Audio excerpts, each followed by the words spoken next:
Hi అండి. ఈరోజు వీడియోలో మంచి టీ టైమ్ స్నాక్స్ రెసిపీ చూపిస్తాను. పైన క్రిస్పీగా తిన్న కొద్దీ తినాలనిపించే బెస్ట్ స్నాక్స్ అండి. పిల్లలు పెద్దలు కూడా బాగా ఇష్టపడతారు. చూసారు కదా ఎంత క్రిస్పీగా ఉందో. ఇంకా ఏమాత్రం లేట్ చేయకుండా ఈ రెసిపీ విధానం చూసేయండి.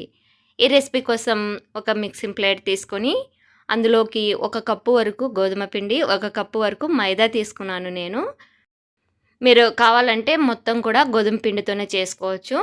తర్వాత రుచికి సరిపడా సాల్ట్ వేసుకొని, నెక్స్ట్ 2 టేబుల్ స్పూన్ వరకు ఆయిల్ వేసుకొని, ఇవన్నీ బాగా మిక్స్ అయ్యేటట్టుగా కలిపేసుకోవాలి. మైదా ఎందుకు వేసానంటే, మైదా వేస్తే ఎక్కువ క్రిస్పీగా వస్తుంది. అదేవిధంగా టేస్ట్ కూడా చాలా బాగుంటుందండి. మీకు ఇష్టం లేకపోతే మొత్తం గోధుమ పిండి వేసుకొని చేసుకోండి. ఇప్పుడు కొన్ని వాటర్ యాడ్ చేసుకొని చపాతీ పిండిలాగా కలుపుకోవాలి. ఇంకా ఎలాంటి బేకింగ్ సోడా అవసరం లేదు. చాలా సింపుల్‌గా ప్రిపేర్ చేసుకోవచ్చు ఈ స్నాక్స్ రెసిపీ. ఇలా సాఫ్ట్‌గా పిండిని కలిపేసుకున్నాక, పైనుంచి ఒక గిన్నెతో కవర్ చేసేసుకొని ఒక 10 మినిట్స్ పాటు పక్కన పెట్టుకోండి. ఈలోపు నెక్స్ట్ ప్రాసెస్ చూద్దాము.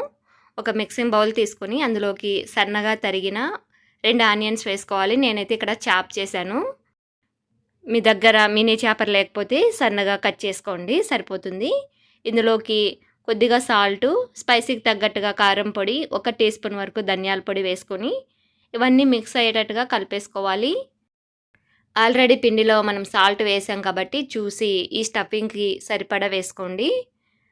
తర్వాత ఇందులోకి 1 గుప్పెడు వరకు అటుకులు కూడా వేసుకొని ఇందులో బాగా మిక్స్ అయ్యేటట్టుగా కలిపేసుకోండి.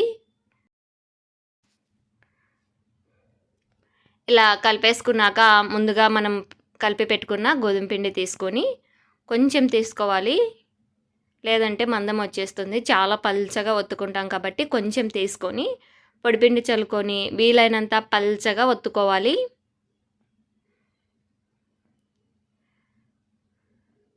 మనం మైదా వేయడం వల్ల ఈ చపాతీ కూడా బాగా సాగుతుందండి, పల్చగా కూడా వస్తుంది.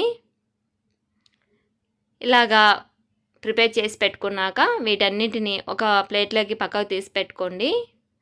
ఇలా అన్నింటినీ రెడీ చేసుకొని ఇప్పుడు స్టవ్ మీద ఏదైనా దోశ ప్యాన్ కానీ రోటీ ప్యాన్ కానీ పెట్టేసుకొని ఇలా లైట్గా సిమ్ ఫ్లేమ్లో ఫ్రై చేసుకోవాలి 2 సైడుకి. ఇలా ఫ్రై చేయడం వల్ల మనము స్టఫింగ్ పెడతాం కదా, లోపలికి వెళ్తుంది కదా, ఆ పొర కూడా మనకి పచ్చివాసన రాకుండా నీట్గా కాలుతుంది కాబట్టి చాలా టేస్టీగా ఉంటుంది. ఇలా మరీ ఎక్కువ కాల్చాల్సిన పని లేదు, జస్ట్ కొంచెం కలర్ చేంజ్ అయితే లైట్గా సరిపోతుంది. ఇప్పుడు ఇవన్నీ ఈవెన్గా వచ్చేటట్టుగా ఎడ్జెస్ అన్నీ తీసేసుకొని స్క్వేర్ లాగా కట్ చేసుకోవాలి. మనం ఎక్స్ట్రాస్ కట్ చేసిన ఈ ముక్కలు కూడా ఏం వేస్ట్ అవ్వవండి. డీప్ ఫ్రై చేసుకుంటే కరకరలాడుతూ చాలా బాగుంటాయి. ఇప్పుడు ఈ షీట్స్ అన్నీ మనం రెడీ చేసుకున్నాం కదా, వీటిని పక్కన పెట్టేసుకోండి. ఇప్పుడు ఒక చిన్న గిన్నెలోకి 2 టీ స్పూన్ల వరకు మైదా తీసుకొని సరిపడా వాటర్ యాడ్ చేసుకొని కొంచెం లూజ్గా పిండిని కలిపి పెట్టుకోవాలి. ఈ పిండి అతికించుకోవడానికండి, మైదా కాబట్టి చాలా తొందరగా అతుక్కుంటుంది. ఆ మిక్సర్ని పక్కన పెట్టేసుకొని మనం ముందుగా ప్రిపేర్ చేసి పెట్టుకున్న స్టఫింగ్ ఉంది కదా ఆనియన్స్ది, ఆనియన్ స్టఫింగ్ని మనకి ఈ చపాతీ మీద వేసుకొని మొత్తం క్లోజ్ అయ్యేటట్టుగా కవర్ చేసుకోవాలి. ఇలా మనం ప్రిపేర్ చేసి పెట్టుకున్న మైదా మిక్సర్ని ఇలా ఎడ్జెస్ రాసేసుకొని నేను వీడియోలో చూపిస్తున్న విధంగా మర్చేసుకోండి.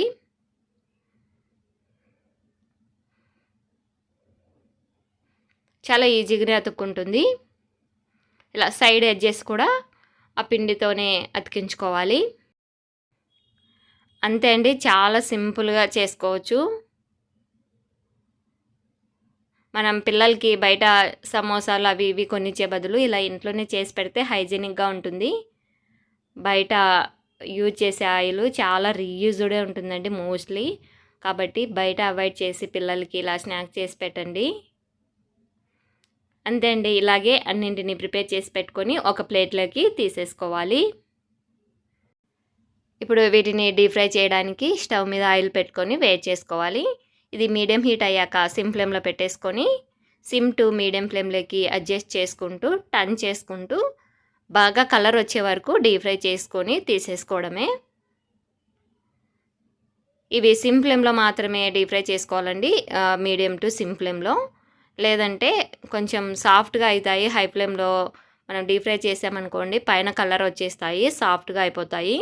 సిమ్ ఫ్లేమ్‌లో డీప్ ఫ్రై చేస్తే కరకరలాడుతూ క్రిస్పీగా వస్తాయి.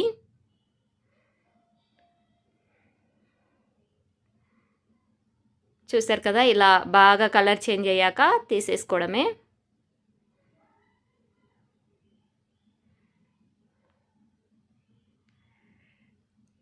పిల్లలు ఏదైనా స్నాక్స్ అడిగినప్పుడు టీ టైమ్ స్నాక్స్‌కి ఇలా ఒక్కసారి ట్రై చేసి చూడండి. మీకు బాగా నచ్చుతాయి. మీకు ఈ రెసిపీ నచ్చినట్లయితే ఖచ్చితంగా లైక్ చేయండి, షేర్ చేయండి. ఇలాంటి బోలెడన్ని రెసిపీస్ కోసం మన ఛానల్‌ని సబ్స్క్రైబ్ చేసుకోండి. మీరు ట్రై చేస్తే మాత్రం ఎలా వచ్చాయో మీ ఫీడ్‌బ్యాక్‌ని నాకు కామెంట్‌లో చెప్పడం మర్చిపోకండి. Thanks for watching.